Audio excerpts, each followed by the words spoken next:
Okay, hello everyone, and welcome to this code walkthrough. Today we are going to explore a solar system simulation written in Python using a library called Pygame. By the end of this video, you'll understand exactly how every part of this program works, from drawing the planets on screen to handling user input and to displaying real-time orbital coordinates in the side panel. Let's start with a quick look at what the program actually does. When you run it, you'll get a window.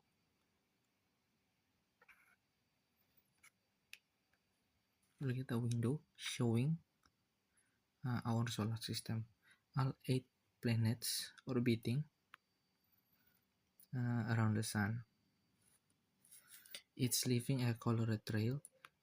On the right side, there's a control panel where you can select any planet to see where its coordinate.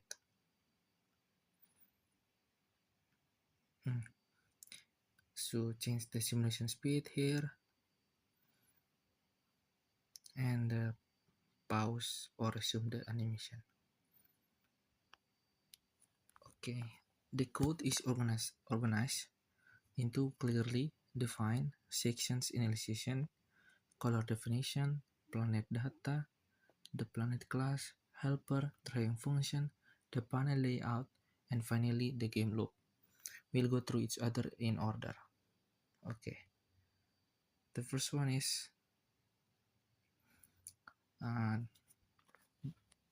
the program begins by importing 4 libraries: Pygame, Math, Sys, and Random. Yeah. Math,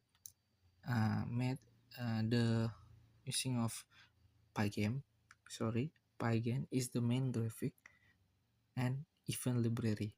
Math provides trigonometric function. We'll need it for the orbit calculation. Sys to let us exit cleanly, and the last one is Random. It's used to scatter stars in the background and randomize its planet starting angle. Okay, next we call the Pygame init to start up all the Pygame subsystem. Then we define window dimension. The simulations area is 860 by 860 pixel, and the control panel is on the right is 320 pixels wide. So the total window width is 1180 pixels. The height is 860, and then we store the display in the variable called screen here. To set the title caption to Tata Surya, which means solar system order in Indonesian, and create a clock object to control the frame rate here. To control frame rate, I set the frame rate here is 60, so 60 frames per second. After that, we define all the color here that we use on this code here to initialize all the color for the planet and the panel. Okay, let's go for the planet data here, which is stored in a list tuples called planets data. Each tuple holds 7 values for one planet: its name, color, visual radius in pixel, orbital radius, and base speed, and the last one is a Boolean flag for whether it has rings or not. So for example here, Saturn here, it has rings, so it equals to true and the golden ring color. This value is not scientifically precise. They are chosen to make the simulation look good and run smoothly on the screen. So you guys can see Mercury is the fastest one because the base speed is the highest one, and then Neptune is the slowest one because the base speed is the lowest one. Okay, now the most important part of the code, the planet class. When a planet object is created is init, method stores all the data from the tuple. It also initializes angle to a random value between 0 to 360 degrees using random uniform. This spreads the planets out so they don't start all on the same position. Finally, it creates an empty list called trail that will hold recent position to draw the motion trail. The update method, kita so we go to the next definition. Here is the update method. It's called every frame. The update method is called every frame.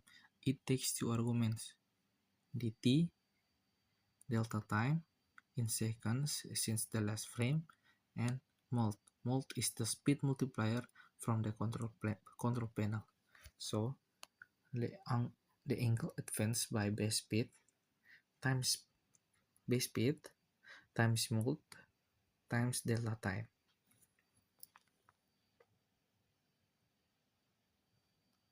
Using delta time here is important. It means the animation runs at the same apparent speed regardless of the frame rate.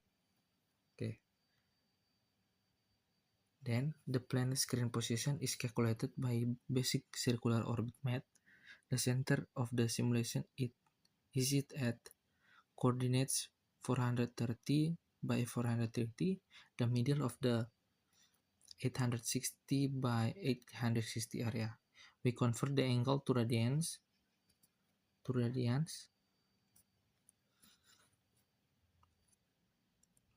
and use math cos and math sin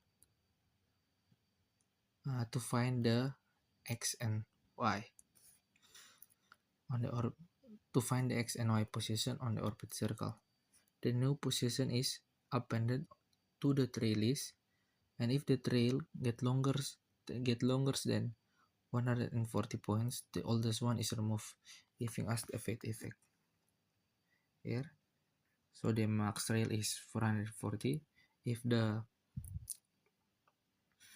trail is got longer than 450, it's get an effect like fade out. Okay, the draw method handles all the visual here, all the visual rendering for a planet. It draws the trail first by looping through pairs of the consequential trail points. The colors of each line segment fades. The brightness multiplier goes the multiplier here, T, goes from near 0 at the start to 0.8 at the current position, giving the trail a nice fade out effect. Next, if the planet have rings, the code creates a temporary transparent surface and draw an ellipse on it to stimulate the ring viewed at the angle for the selected planet.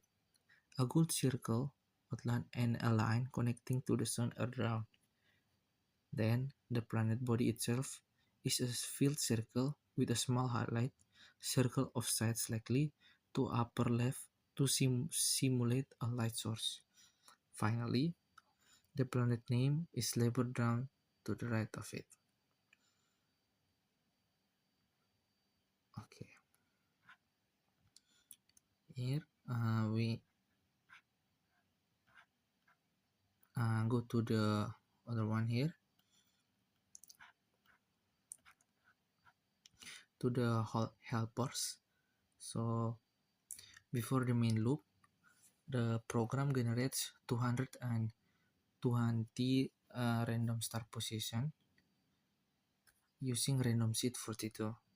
Setting the seed to fixed number means the stars will always appear on the same position every time you run the program, which is intentional, not an accident. The redraw star function simply loops through those positions and draw a one pixel circle at each one. They draw orbit ring here.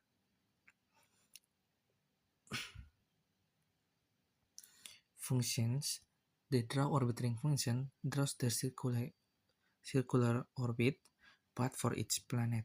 If the planet is currently selected, the orbit ring drawn in a bright blue with a slightly thicker stroke, otherwise it's a dim blue-gray.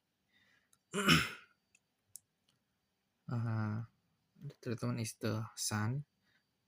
The draw sound function creates a glowing effect using a loop that draws multiple transparent circles at decreasing radii. Each circle's alpha value gets higher as the radius gets smaller, creating a soft radial glow. On top of that is a solid yellow core circle, with a bright highlight dot offset to the upper left, the same highlight technique used on a plane. Okay. The other one is button class and UI layout. The button class is a simple, reusable component. Each button stores a rectangle defining its position and size, a label string, two colors, one for when it's active and one for inactive. The draw method here paints the appropriate background color, draws a border, and centers the label text inside. The heat here, the heat method just checks whether a given mouse position falls inside the button rectangle using Pygame's built-in collide point. Okay, we go to the layout panel here. The control panel is divided into three non-overlapping vertical zones. Zone 1 runs from 0 to 385 and contains 8 planet sector selector buttons. Zone 2 is from 385 to 640, shows the orbital coordinates and minimap. Zone 3 is from 640 to 860, holds the speed controls and the pause button. The planet buttons are created in a loop, one for each planet.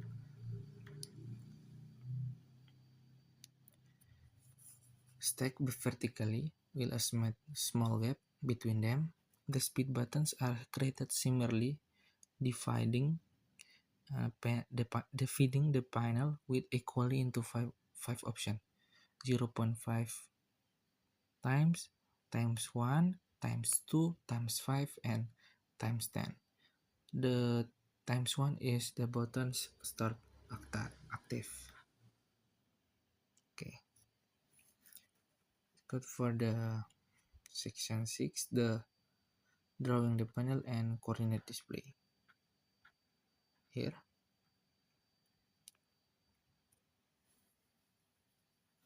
the draw panel here.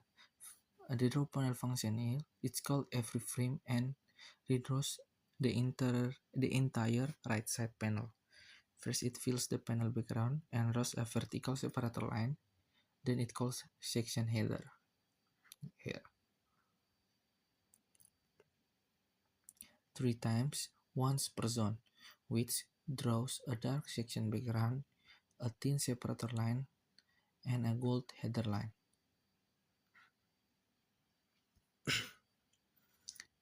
In zone 1, the planet buttons are drawn. Currently selected planet's button gets its active flags to set true, which changes the color into a bright blue. Zone 2 is the most interesting part. If a planet is selected, it calculates the planet position relative to the center of the simulation. The x-coordinate is just the planet screen minus x, the center x. For y, the value is negated because in Pygame, y increased downward, but we want to display it standard math coordinates where is up is positive. 5 rows of data are displayed: the planet's name, its x coordinate, y coordinate, distance from the sun, calculated using the hypod, and its current angle in degrees. Below those rows is a mini orbital diagram, a small map, a small circular map here showing all the orbit rings to the scale with the selected planet highlighted in a blue and its current position marked with a colored dot connected to the center by a line. If no planet is selected, placeholder text tell the user to click a planet name. In Zone 3, the speed button and pause button are drawn along with a label showing the currently active speed multiplier. Here.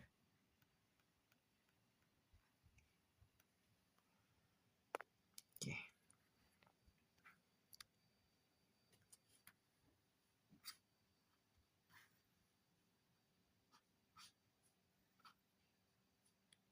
You guys can see here the code on the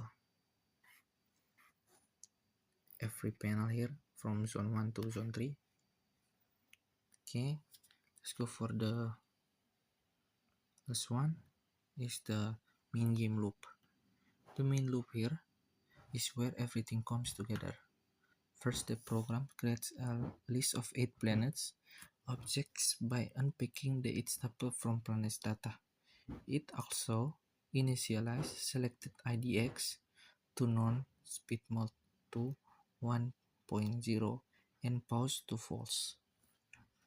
Each iteration of the loop starts by calling clock tick FPS. Here. Which limits the loop to 60 iterations per second and returns the number of milliseconds since the last frame. Dividing by 1000 converts that to seconds, or delta time. Then, all the Pygame's events are processed. A quit event, clicking the Windows X and sets running to false. Pressing escape also exists. Pressing space toggles the pause flag. Mouse clicks are checked against the every planet button. Clicking the same planet twice deselects it. Speed buttons update the speed mode and set the active state on the correct button. The pause button toggles pausing. If the simulation is not paused, every planet's update method is called with the current delta time and speed multiplier, advancing each planet along its orbit. For rendering, the code first creates a separate surface for the simulations area, not drawing directly on the screen. This gives the simulation and panel logically separates. Stars, orbit rings, and the suns are drawn first. Then all the planets are drawn on the top in order. The title text is drawn at the bottom of the simulation area. If paused, a large pause indicator drawn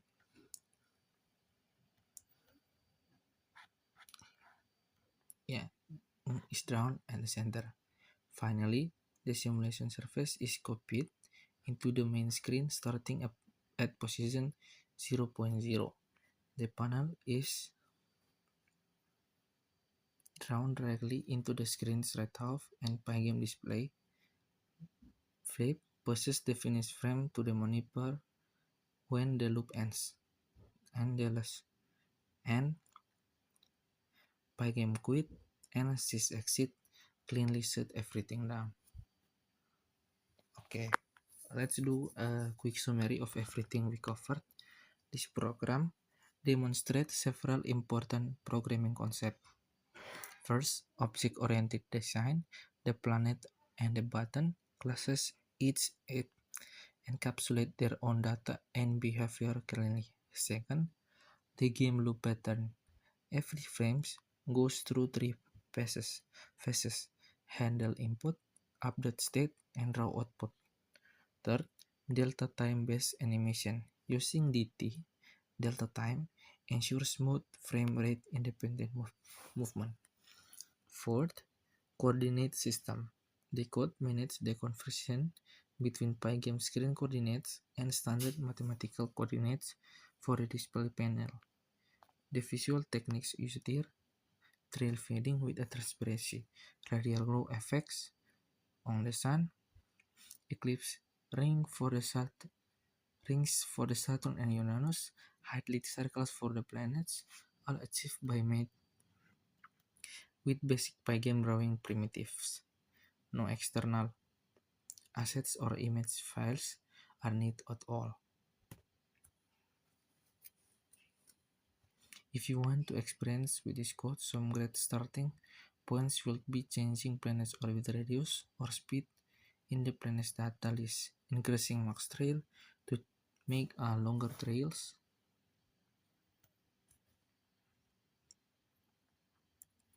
adding moon to Earth, or implementing a zoom feature that scales all orbit when used to scroll the mouse wheel. That's everything for this walkthrough. I hope this code explanation give you a clear picture of how Pygame simulations are structured.